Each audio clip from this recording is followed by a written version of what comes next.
people can call me anything. I'm not a religious fanatic. I'm not a religious bigot. But I believe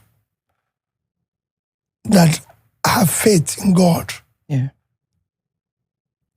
Because and I was born into it, and I live it till today, and I practice it. It's not just that I believe in God, or so that I live it. I strive hard. I'm still a sinner, but I strive hard every day to do the right thing. My immediate senior sister is the Reverend Sister. Oh, wow. My immediate junior brother is the Reverend Father. Wow. So I'm sandwiched between the Reverend Sister and the Reverend Father. And we live, happy and everything. Heaven is starting for you then. So it's not, no. You have to work for it. There's nothing that is certain. Everything, I believe you must work for it. They didn't say if you're sandwiched, then anything is certain. There's nothing certain. Everything, you have to work for it. I believe that you have to work for everything. I'm the weakest person in my family, actually. Yes, because for me, I need to get I need to see everybody a bit. When you're the strongest, when you're the best, it's like when you're, say, the richest. Yes. It is God giving you opportunity to care more. When you're the strongest, you should be the weakest because you're the one carrying everybody. You're the one, everybody will say, oh, you say, okay. Let's not worry and everything. If you go to my village or go to anywhere, I don't have any enemy. I don't quarrel with anybody. As a leader, I have to learn from those who are not happy. Why are they not happy? And learn from those who are happy. The basic and the most important job of a leader is to listen and learn. But then to be firm in taking decisions that are for the good of everybody. And because of it, wherever I go, I study. A driver brought me here. It was somebody's driver. The first thing I asked him this morning is, how much do they pay you? What do you earn? How many children do you have? Where I went now, I stop. More travels with me. In any country I go to the market and ask people, how do you live? Please do us a favor by clicking on your subscribe button and don't forget to like and share this video. Thank you. What do you do? Because I believe that in life, unless the poor people are happy, the life is not worth living. If you check all my local flights, is economy. Okay. As governor, as the chairman of bank, as everything, I fly economy class. Wow. Wow. Or when I travel abroad, it's business class. For comfort. No, it must be about 6-7 hours. Yes. I travel business class. But why do you fly economy? No, because the difference is important to me. As a businessman. No. 2 or 3 people. Not just businessman. Let me tell you. Somebody asked me one day. That time economy was about 55,000. Business class was about 150-something thousand. And he said to me, oh, Peter, it's just for your comfort. I said, no problem. You've just taken this. That's okay. We drove to this local community market. His local community market. And I brought out 50,000 naira. And I called the women who are selling granite and banana there, and I gave them 50,000. He saw the impact. I said, that's what I just saved. Today, I told somebody an interesting thing. Every day, I've decided that unless for referral, I must go to hospital in Nigeria. Unless for referral. So about a week or so ago, I was in an eye clinic. They had an intensive X-rays they want to do because I was feeling somehow having a headache. And they were doing that. And when they finished, They gave me a bill. It was an extensive Checkup on the eye, stress, this. The bill came to almost about 200 and something thousand. And I said, okay. When I came there, they said to me, oh, we won't charge you. I said, no, you're wrong. Mm-hmm. It's people like me that you need to charge. So you can be able to. Please do us a favor by clicking on your subscribe button and don't forget to like and share this video. Thank you. To cure other people. But what was instructive, there was a young girl, secondary school girl. The mother brought her. I think something happened. Either the mother or the father was driving with her, and there was something that happened, and the airbag damaged one of her eyes and all that.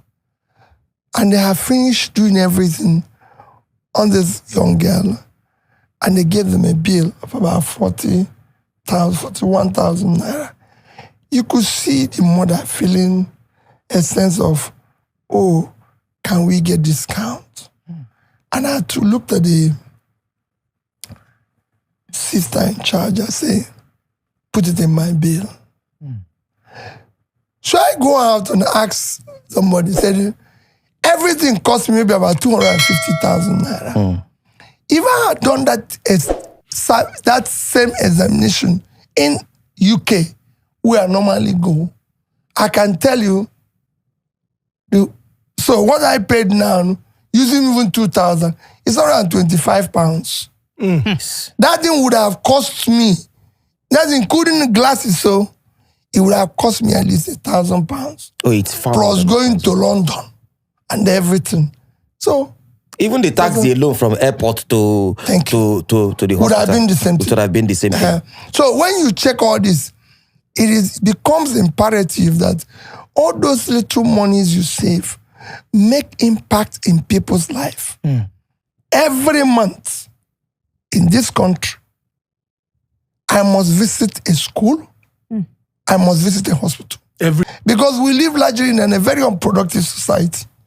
Nigeria is not producing anything. The only thing that that's why the only thing that is attractive is politics and church. You need to dismantle it. People need to be productive.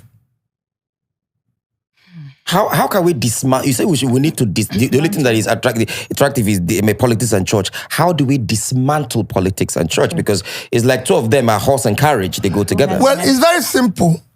If you stop people from stealing public money and use public money for public good, you make politics unattractive. It shouldn't be. What we're doing here is state capture. It's a criminalized entity.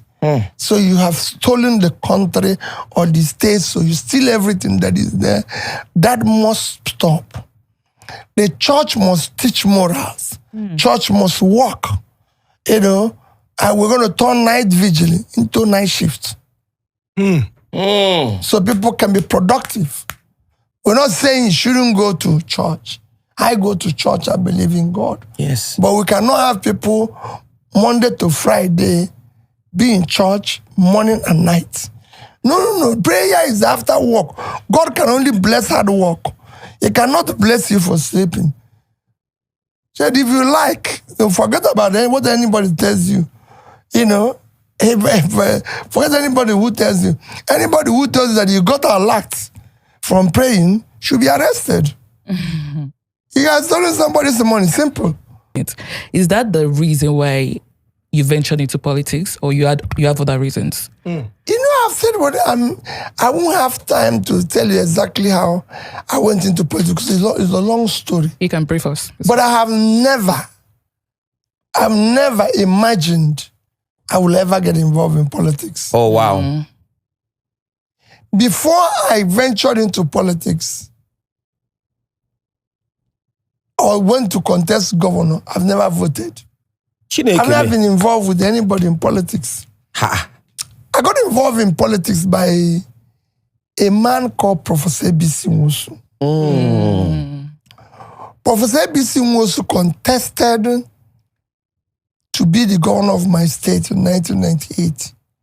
He actually won the primary, Okay. and they did not allow him, all this mago. So he wasn't governor. So he now moved on to become political advisor to Obasanjo, and eventually become the Minister of Health as well. So it was by 1999, we had a new governor in Anambra State. But by December 2000, a group of people have seen that governor is not doing well. This was about 18 months after. So they had gone to Professor B.C. Nwosu to say, get ready for 2003. Because this man is not doing the right thing. Professor B.C. Nwosu then said to them, I will not do that in 2003. I will be 60 years old. Anambra State is a very difficult state. It requires a young man between the age of 40, 45 who had made a success of his life and is very strong in character that can be able to deal with Anambra State. And the people gave him like a request that he needs them to give them 3 names. I didn't know this. This is a story I was told after. So I was then in the bank doing well. I was, of course, as you know, I was the youngest chairman of a bank ever in Nigeria. Yes. So at my young age, I was the director of 2-3 banks. So there was no reason for me to get into politics. To get involved in politics. I had an office in London, had an office in Nigeria. So every Monday, Tuesday, Wednesday, I work in my office in London. Thursday, I work in my office in Nigeria. Thursday, Friday, Saturday. And Sunday, I go back to London every week. Wow. Every week. I had no reason. I didn't even know where people vote. I don't even want politicians to come around my office. Wow. So I had a good life. So ABC Nwosu then invited me for a dinner in January 2001 or so. So I went to Abuja. I was very happy he invited me. So I went to Abuja because he would give me account of some federal account. So I went to Abuja, which we had dinner, everything. He still supported the bank where I was serving with some accounts, which was very good. But while I was doing that, I was actually being interviewed for a job unknown to me. Wow. So ABC, we had a long conversation about politics, about what people do, about what is this, even suggested names of people who should contest, and I'll support them.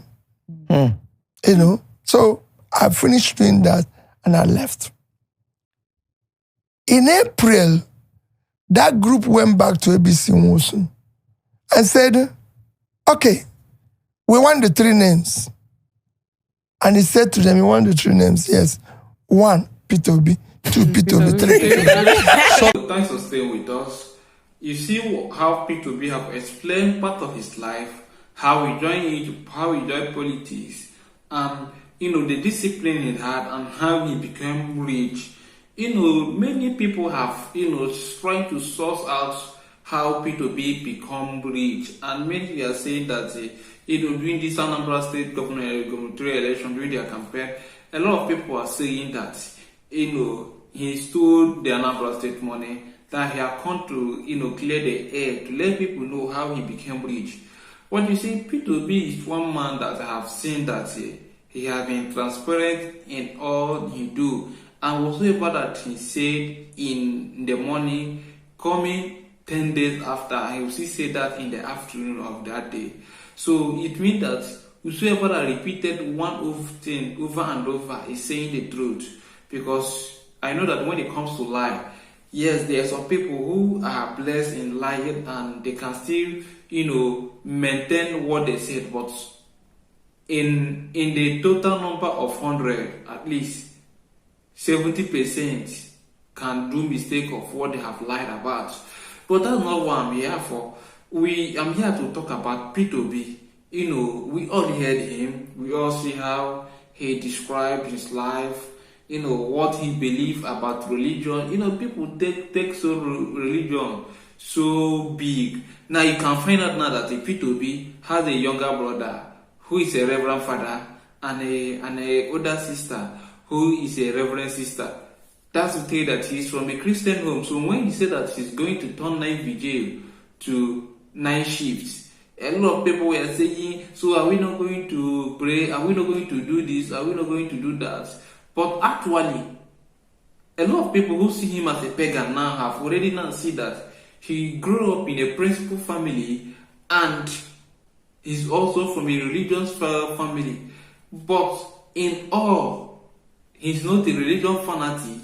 Neither is he a religious bigotry. So he's just plain when it comes to religion. So everybody knows what's work for them. I can see him saying that his parents know that you can't see him on bed even up to 5 a.m. So once it's 5 o'clock, he has already wake up. So that is discipline on its own. You see, I don't know, apart from the advanced world that is coming now based on tech, people can stay in their comfort zone and work and do everything and get paid. Before, when there was no such, you have to come out in the morning, go to your morning duty, do your morning routine so that you can earn some little amount for you to follow up in a day. And you guys see that how he actualized all these things while he was still in the university. Somebody who was in the end year 1 bought a car. So all through his university time, each year he is always buying a car, and he owns a supermarket.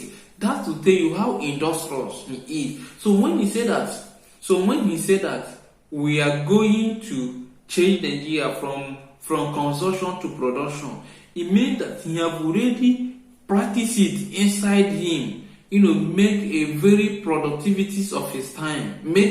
He have already know that a minute without producing something that will benefit the general public, it means that you are not going to earn. So, you see, when someone keeps serving the public through their products, I think that person should be more in leadership. So I keep saying it all the time.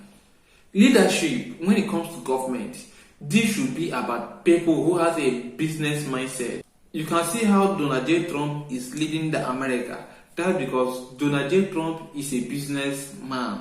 So they see everything as business, and a businessman go for opportunity and strength. So they always go for an opportunity. So that's why you see that when I say that it's safer to leave the country or management in the hands of business people, I mean it, especially the successful ones, because they know how to manage the income that comes in. They know how to manage the outcomes, the outcome that went out. So they are always calculative and they are always accurate, so that they won't make any loss, because a real businessman is always scared of loss. So it's neither they make little profit or they made none, but at least let it be like the return of investment they seen it can losing it in a fraction. So that is just it. So now we talk about how he become the governor and what triggers him to become a governor. He talk about his marital life, how he cooperates with his wife, and that is something humiliating that we should know how to tolerate our partner. And you see, and because of his mother said that no matter what you do, because you see, once you come from a ritual, there's something that you must do, there's something that you must learn. And he also said that he's still living in his house that was built by his mother up to today. So what kind of human being is that? It means that he's always contented in what he has. So if your leader is not contented, they really want Bugatti, they want Range Rover, they want Rolls Royce Cullinan. So it means that they can never be contented. So they will always be dubious with the state money or with the federal government allocation just to enrich themselves and live a lavish lifestyle they want. Imagine somebody, even as a governor, still flying economy, where others will even book a private jet or even be in the first class. So that's the kind of human being we want this 2027, a man of humility, a man of humble. So I think in 2027, we're hoping for him. And don't forget that electoral reform is more possible. And if citizens of good Nigeria and all the obedient movement come out to protest or to call upon the INEC, to be fasting about this electoral reform, the earlier the better, and I know that it will benefit everybody, and by then in 2027 we will be hoping for a better government. Well, share your opinion in the comment section, and don't forget to subscribe and share this video to your friends and loved ones. Thank you and God bless.